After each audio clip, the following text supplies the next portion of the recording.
My dear student, I am starting chapter 15 for class 7 in science. Name of chapter is light, अर्थात प्रकाश। तो देखिए, इससे पहले हम आपको बताएं कि we know the different type of energy, अर्थात अनेक प्रकार की एनर्जी के बारे में हमने स्टडी की है। जैसे बच्चों, साउंड एनर्जी होती है, मैग्नेटिक एनर्जी होती है, केमिकल एनर्जी होती है, सोलर एनर्जी होती है। तो इसी तरह से लाइट भी एक प्रकार की एनर्जी है। अर्थात एनर्जी का क्या मतलब होता है बच्चों? Capacity to do work. यदि किसी वस्तु में काम करने की क्षमता है तो उसे हम कहेंगे कि उसमें एनर्जी है। ठीक है। तो अब इस तरह से बच्चों, light also a form of energy, और प्रकाश भी एक प्रकार की एनर्जी है बच्चों। अब बात आती है कि लाइट जो है वो कितने टाइप की होती है।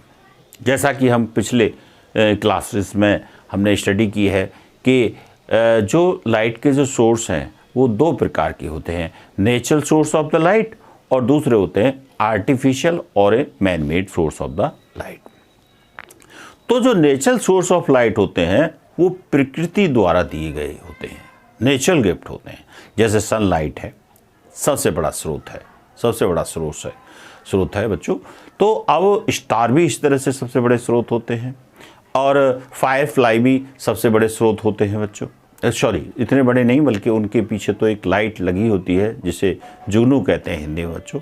और मेन जो स्रोत है वो बच्चों सन है। स्टार भी लाइट देते हैं, लेकिन वो बहुत ज़्यादा दूर होने की वजह से इतनी लाइट नहीं दे पाते। लेकिन मून को कभी भी हमें ये नहीं समझना चाहिए कि वो लाइट का स्रोत है, सोर्स है, क्योंकि वो तो सन की लाइट को रिफ्लेक्ट करता है।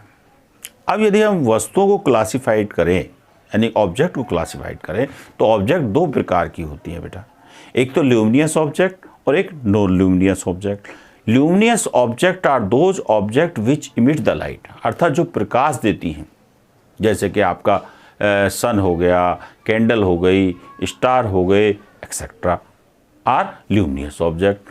While the some object which do not emit the light is called the non luminous object, अर्थात उनको नॉन ल्यूमिनियस ऑब्जेक्ट कहेंगे बच्चों। जैसे बुक हो गई, चेयर हो गई, टेबल हो गई, इनसे कोई प्रकाश उत्पन्न नहीं होता, इसलिए ये नॉन ल्यूमिनियस ऑब्जेक्ट की कैटेगरी में आती है बेटा। तो ये तो कुछ रहा आपके लिए बेसिक पॉइंट। अब हम पहले पॉइंट पर आ जाते हैं बच्चों। 15.1 अर्थात पहला टॉपिक है इस 15 चैप्टर का, light travel along a straight line, अर्थात प्रकाश एक सीधी रेखा में चलता है। लाइट ट्रेवल माने गमन करता है, अलोंग ए स्ट्रेट लाइन, सीधी रेखा में। और यदि सीधी रेखा में नहीं चलता तो जिस कमरे में हम खड़े हुए हैं, दिन का समय है, प्रकाश ऐसे मुड़ करके हमारे पास आ जाता, मगर ऐसा नहीं है। ऐसे ही छाता लगा करके हम सूरज के प्रकाश से बच जाते हैं बच्चों। ठीक है, कारण क्योंकि वो मुड़ करके छाते से नहीं आ सकता है। तो एक एक्सपेरिमेंट जो आपकी बुक में भी दिया हुआ है उसको हम बता रहे हैं। देखिए, इस चित्र की तरफ आप देखें। यहाँ मैंने बर्निंग कैंडल्स ली है, एक ये और एक ये बच्चों। ये इसकी फ्लेम है, ये कैंडल है, तो बर्निंग कैंडल है। तो यहाँ हमने एक सीधा पाइप लिया, स्ट्रेट पाइप लिया हमने, और हम मैंने आइस का डायग्राम बनाया। आइस के द्वारा इसको फ्लेम को देखते हैं, इस लॉ को देखते हैं, तो ये दिखाई दे जाती है, क्योंकि ये जो पाइप है ये सीधा है। मगर दूसरी कंडीशन में हमने जो पाइप लिया है वो स्ट्रेट नहीं है, बल्कि बेंड किए हुए, यहाँ से बेंड है, मुड़ा हुआ है। अब यदि हम यहाँ आइस से इसको देखना चाहें बर्निंग कैंडल्स को, तो हमें ये फ्लेम दिखाई नहीं देती, क्योंकि ये लाइट यहाँ तक तो आएगा लेकिन बेंड होकर के ऐसे नहीं जा सकता। और ये प्रैक्टिकल क्या शो करता है कि the light travel in the straight line, अर्थात मैंने लिखा है looking at the candle through a straight and the bend pipe. और एक मोमबत्ती को देखा गया है एक सीधे पाइप के द्वारा और बेंड पाइप के द्वारा, और बेंड पाइप के द्वारा हम फ्लेम नहीं देख सकते, स्ट्रेट पाइप के थ्रू हम फ्लेम देख सकते हैं। तो this experiment show that light travel in the straight line. बच्चों अब सेकेंड पॉइंट देखें 15.2 रिफ्लेक्शन ऑफ द लाइट, अर्थात प्रकाश का परावर्तन, हिंदी में रिफ्लेक्शन को परावर्तन कहते हैं बच्चों। तो होता क्या है कि अभी हमने बात कही कि जो लाइट है वो सीधी रेखा में चलती है, लेकिन जो मिरर हैं हमारे वो लाइट के मार्ग को चेंज कर सकते हैं, लाइट के मार्ग को चेंज कर सकते हैं, जिन्हें मिरर कहा जाता है। अब मिरर क्या होते हैं, शीशे क्या होते हैं जो घरों में आप इस्तेमाल करते हैं अपना चेहरा देखने के लिए बच्चों, वो मिरर होते हैं। उनका एक भाग जो आपके सामने चेहरा दिखाता है वो रिफ्लेक्टिंग सरफेस कहलाता है, और पीछे की जो साइड है, सपोज ये मिरर है और इस मिरर के पीछे पेंट किया होता है चमकीली चीज़ों का, और ये वाला जो सतह है ये रिफ्लेक्टिंग सरफेस कहलाता है बच्चों। ठीक है, तो ये जो मिरर हैं पॉलिश्ड होते हैं पीछे की साइड में, और स्मूथ चिकने होते हैं, इवन जो है समतल होते हैं, एंड ब्राइट सरफेस, बड़ी चमकीली सतह होती है, आर कॉल्ड द मिरर, जिनको मिरर कहा जाता है। Mirror is the best reflector of the light, और जो मिरर है वो सबसे अच्छे परावर्तक होते हैं प्रकाश के। अब example glass in our house, हमारे घरों में जो शीशा होता है। तो बच्चों देख रहे हैं आप कि ये जो है एक शीशा है, घरों में पाया जाने वाला एक शीशा है, समझे नहीं। तो इस शीशे में हमें देख रहे हैं कि ये वाला भाग जो है, जो मैंने ऐसे ऐसे करके दिखाया, ये पेंट है जैसे मरकरी से किया हुआ, और इस पर हम टॉर्च से प्रकाश डालते हैं बच्चों। ये प्रकाश की किरण ऐसे आई, इससे स्ट्राइक हुई, और इसने इसको बजाय ऐसे जाने से इसको इधर मोड़ दिया। ये लाइट की रेज मुड़ करके इसी मीडियम में, एयर में ऐसी चली गई। ये जाने का रास्ता और ये वापस आने का रास्ता। तो ये क्या कहलाता है, रिफ्लेक्शन। यदि आप यहाँ खड़े होकर के अपने आईज से देखेंगे बच्चों, तो इस टॉर्च का आपको चित्र दिखाई दे जाएगा। ठीक है, तो ये रिफ्लेक्शन हुआ। हम जो अपना फिगर देखते हैं, अपना फेस देखते हैं शीशे में, वो किसके द्वारा देखते हैं, रिफ्लेक्शन के द्वारा। ठीक है, जो एक तरह से बच्चों आप देख रहे हैं कि शीशा जो घरों में यूज़ होता है, समझे नहीं। जनरली जैसे आप ये देख रहे हैं, सी हियर, ठीक है, ये शीशा है जो घरों में यूज़ किया जाता है। अब देखिए एक्टिविटी, क्रियाकलाप। We place a lighted candle in front of the plane mirror. हमने क्या किया, एक समतल शीशा लिया, मिरर जो है, and we try to see the flame of the candle in the mirror. It appear as if a similar candle is placed behind the mirror है, the candle which appear behind the mirror is the image। जो शीशे के पीछे जो आपको candle दिखाई दे रही है वो इमेज कहलाती है, जिसे चित्र कहेंगे, ऑफ द कैंडल, कैंडल का, form by the plane mirror, जो प्लेन मिरर के द्वारा बना हुआ है। द कैंडल इज इटसेल्फ, और जो स्वयं जो कैंडल रखी हुई है उसके सामने, वो ऑब्जेक्ट कहलाती है। तो आपको मैं अब जरा यहाँ दिखाता हूँ बच्चों, ये मैंने यहाँ बनाया है। ये आपका घरेलू शीशा है जो रोज़ आप इस्तेमाल करते हैं बेटा अपना चेहरा देखने के लिए। इसके सामने मैंने एक बर्निंग कैंडल जो रेड से बनाई हुई है वो रख दी, ठीक है, और हम देखते हैं कि इसका चित्र यहाँ दिखाई देने लगा हमें, ये तो ये जो एक सेम कैंडल हमें पीछे दिखाई दे रही है, ये इमेज कहलाती है। किसकी, इस वाली की। तो ये ऑब्जेक्ट है बच्चों और ये इमेज है, और ये बिल्कुल सेम साइज की होती है बिल्कुल सेम होती है, और ये इरेक्ट इमेज है, क्योंकि आप देख रहे हैं फ्लेम ऊपर है, यहाँ फ्लेम ऊपर है, तो सीधा चित्र बन रहा है, और सीधे चित्र को क्या कहते हैं, इरेक्ट, समझे नहीं। और यदि इसका उल्टा हो जाता, सपोज ये जो लॉ है ऊपर है, लेकिन ये मोमबत्ती का जो डायग्राम है वो लॉ नीचे की तरफ आ जाती। कई मिरर ऐसे हैं जिनमें ऐसा भी हो जाता है बच्चों, तो उसको इन्वर्ट इमेज कहते हैं, उल्टी इमेज कहते हैं, बन जाती है कई बार। तो अब एक तरह से आगे इसको समझाएंगे, लेकिन यहाँ पर जो प्लेन मिरर के द्वारा जो इमेज बनेगी वो बिल्कुल इरेक्ट बनेगी, सीधी बनेगी बेटे, समझे। तो image of the candle in a plane mirror, plane mirror में एक कैंडल का चित्र। आगे बढ़ते हैं बेटे। The image upright in the case the flame appear on the top. चूँकि ये चित्र सीधा है इसलिए जो इसमें फ्लेम जो दिखाई दे रही है इमेज की वो टॉप पर ही है। Of the candle as in the object, जैसा कि ऑब्जेक्ट में भी जो फ्लेम है वो ऊपर की तरफ है, उसके इमेज में भी ऊपर की तरफ है। सच इमेज इज कॉल्ड इरेक्ट। अभी आपको बताई मैंने कि ऐसे चित्रों को क्या कहेंगे बेटा, इरेक्ट कहेंगे। An image form by the plane mirror, अब प्लेन मिरर के द्वारा जो चित्र बनता है इज इरेक्ट, सीधा होता है, एंड सेम साइज है और बिल्कुल सेम आकार का। यदि वस्तु 10 सेंटीमीटर की है तो उसका इमेज भी 10 सेंटीमीटर का ही बनेगा। 10 सेंटीमीटर लॉन्ग है तो उसका इमेज भी 10 सेंटीमीटर ही बनेगा, यानी सेम साइज होता है जितना ऑब्जेक्ट का होता है। फिर आगे क्या है, now we place a vertical screen behind the mirror. अब वो कह रहा है कि इस शीशे के पीछे हमने एक पर्दा रख लिया, and we try to obtain the image of the candle on the screen. और स्क्रीन के पीछे हमने चाहा कि हम जो है उसका चित्र देख लें बच्चों। तो हमें but we can not get the image on the screen. कहने का मतलब ये है कि बेटा जो शीशा है ना आपका जिस पर कैंडल का इमेज बना हुआ है उसके पीछे हमने पर्दा रखा ताकि इसका ये वाला जो इमेज है कैंडल का ये हमें दिखाई दे सके उस पर्दे पर, लेकिन नहीं दिखाई दे रहा।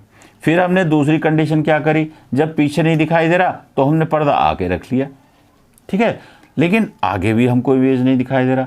तो ऐसे इमेज जिनको हम स्क्रीन पर नहीं ले सकते हैं तो ऐसे इमेज को हम वर्चुअल इमेज कहते हैं बच्चों, ठीक है, वो आगे बढ़ेंगे। और जिनको ले सकते हैं उनको रियल इमेज कहते हैं, ठीक है। अब आगे चलते हैं। तो अब ये कह रहा है the image will be form at the same distance behind the mirror as the object in front of it. जितनी दूरी पर वस्तु मिरर के सामने रखी होती है उतनी दूरी पर ही उसका इमेज भी बनता है। सपोज बच्चों ये आपका मिरर है, इस मिरर से 5 सेंटीमीटर दूरी पर ये कैंडल रखी हुई है तो इसका इमेज भी इस मिरर से 5 सेंटीमीटर पीछे बनेगा, ठीक है। तो ये रहा। फिर अगला जो पॉइंट है, जो थर्ड टॉपिक है, राइट और द लेफ्ट। बड़ी विचित्र बात है बच्चों कि हम जो अपना चेहरा देखते हैं मिरर में तो उस मिरर में सबसे बड़ी बात ये होती है कि हमें महसूस नहीं होता क्योंकि हमारा बॉडी सिमेट्रिकल होता है, यानी कि यदि इसको आधा आधा बांट दिया जाए तो समान समान भाग हमारे नज़र आएंगे बच्चों। तो क्योंकि बॉडी सिमेट्रिकल होता है लेकिन इस चीज़ का आवाज़ नहीं होता। लेकिन होता क्या है कि यदि हम एक तरह से मिरर के सामने खड़े हुए हैं बेटा तो एक तरह से हमारा जो एक तरह से कहें कि सपोज आपको मैं यहाँ दिखा दूँ, ये एक मिरर है, देख रहे हैं आप, सिंपल ये प्लेन मिरर है और यहाँ पर कोई व्यक्ति खड़ा हुआ है, इसने अपना ये वाला हाथ उठा रखा है, ठीक है। तो मिरर में ये वाला जो हाथ है वो ये वाला दिखाई देगा, अर्थात ये कहें कि इसने लेफ्ट हैंड उठाया हुआ है तो ये राइट हैंड राइट साइड में दिखाई देगा, अर्थात इसके जो एक तरह से साइड है वो चेंज हो जाती है। और एक और मैंने बताया कि ये मैंने मिरर एक नीचे ही बना रखा है, ये पेंटेड साइज है, ये रिफ्लेक्टिंग सरफेस है, यहाँ एक ई टाइप का लेटर रखा हुआ है, ई अक्षर रखा हुआ है, तो इसका जो फिगर बनेगा मिरर में वो ऐसा दिखाई देगा बेटा, जैसा ये है। आप देख रहे हैं कि ये वाले जो 3 डंडे हैं ये किस साइड में, राइट साइड में। इस वाले फिगर में आप देख रहे हैं ये पहले आ गए, ये इस लाइन से बाद में थे, लेकिन क्या है यहाँ सबसे पहले आ रहे हैं। तो जो इसमें राइट में था वो आपका लेफ्ट में आ गया और जो डंडा पहले था वो बाद में आया। इसका मतलब ये है कि जो एक तरह से ये लेफ्ट हो गया, ये इधर का राइट हो गया, तो ये राइट जो है लेफ्ट। यानी कहने का मतलब ये है कि ये वाली जो लाइन थी ये सबसे पहले थी, लेकिन इसमें ये लाइन बाद में है।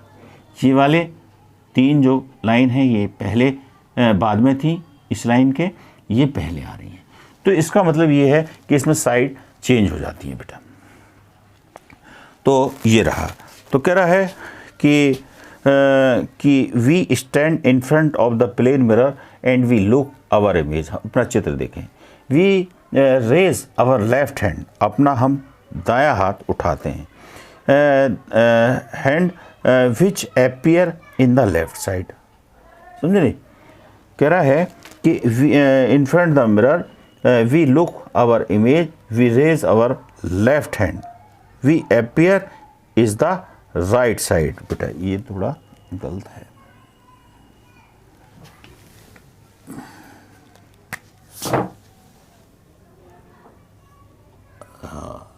अच्छा,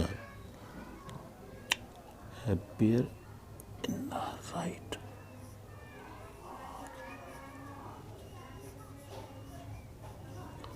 right, अर्थात कहने का मतलब ये है कि लेफ्ट हैंड हमें राइट साइड में दिखाई देगा। Now we touch our right ear, अब हम अपना सीधा कान पकड़ते हैं तो इसका जो इमेज हमें दिखाई देगा वो लेफ्ट साइड में दिखाई देगा। सो वी फाइंड, इस तरह से हम पता लगाते हैं that the mirror the right appear left, right को क्या दिखाता है, लेफ्ट में दिखाता है, and the left appear right, और लेफ्ट कहाँ दिखाई देता है, राइट में दिखाई देता है। इन द मिरर ओनली, केवल मिरर में द साइड्स आर इंटरचेंज, केवल साइड ही बदल जाती है बच्चों, ठीक है। अब इसमें आपको मैं एक और बात बताऊं बेटा कि आपने जो एम्बुलेंस देखी होंगी, बड़ी एक तरह से इमरजेंसी कार होती हैं, गाड़ियां होती हैं, उनमें एम्बुलेंस लिखा होता है, लेकिन वो एम्बुलेंस इस टाइप से लिखा होता है ताकि दूसरे जो ड्राइवर हैं उनके शीशे में वो बिल्कुल सीधा आए, बिल्कुल सीधा दिखाई दे उनको। तो ये मैंने लिखा हुआ है बच्चों, एम्बुलेंस गाड़ियों में एम्बुलेंस ऐसे लिखा होता है, ए इधर, एम, फिर B, U, L, A, N, C, ई।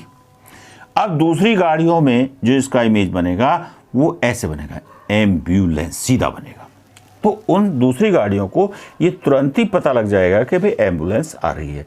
यदि एम्बुलेंस इस तरह से लिखता तो दूसरों की गाड़ी में इस तरह से दिखाई देता, क्योंकि ये जो है साइड चेंज करता था। बच्चों आप देख रहे हैं इसमें बड़ा क्लियर हो रहा है बेटा कि ए जो है वो कौन सी साइड में, राइट साइड में, और इधर कहाँ आ गया, लेफ्ट साइड में। यहाँ सबसे बाद में था, या इसके चित्र में ये ए सबसे पहले आ गया। फिर एम का लेटरल चेंज हमें नहीं दिखाई देगा तो ऐसा ही दिखाई देगा। बी जो है उसका लेटरल चेंज होकर के ये बन जाएगा। ऐसे यू का लेटरल चेंज नहीं दिखाई देगा, एल का लेटरल चेंज ये हो जाएगा, ए का नहीं दिखाई देगा, एन का लेटरल चेंज इस तरह से होगा, सी का लेटरल चेंज इस तरह से, ई का लेटरल चेंज ऐसे होगा। तो इस तरह से एम्बुलेंस लिखा होता है ताकि जो दूसरे वाहन हैं उनको एम्बुलेंस सीधा दिखाई दे, ठीक है। तो ये लिखा है बेटे कि some word as the ambulance are written in such way, कुछ शब्द जैसे एम्बुलेंस ऐसे लिखे होते हैं ऑन द एम्बुलेंस कार में, so that the driver of the other vehicle, जो दूसरे व्हीकल्स के जो ड्राइवर हैं, कैन रीड इट प्रॉपरली, इसको सही तरीके से पढ़ सकें। एम्बुलेंस जैसा लिखा हुआ है, मैंने आपको बता भी दिया। दूसरा ये है, इट इज़ आवर ड्यूटी, हमारा कर्तव्य है, that we should give the way to pass the ambulance, यदि एम्बुलेंस की गाड़ी आ रही है तो हम उसे जाने दें, विदाउट ब्लॉकिंग द वे, उसका रास्ता ना रोकें कि पहले हम निकलेंगे बाद में एम्बुलेंस निकलेगी, ऐसा नहीं बेटा, एम्बुलेंस को जाने दें, ठीक है। तो क्योंकि बहुत ही एक इमरजेंसी केसेस में ये गाड़ियाँ चलती हैं, इनमें पेशेंट जिनकी स्थिति बहुत ख़राब होती है, जा नहीं सकते अस्पताल में, वो लोग एम्बुलेंस का यूज़ करते हैं। तो ये रहा वीडियो फर्स्ट में, हम बच्चों आपको इतना ही समझाएंगे, और बच्चों इस वीडियो को ज़रूर देखते रहें, ठीक है। और कोई प्रॉब्लम है तो बच्चों फ़ोन पर कॉन्टैक्ट करके उस प्रॉब्लम को सॉल्व कर सकें, ठीक है बेटे। Thank you my dear student.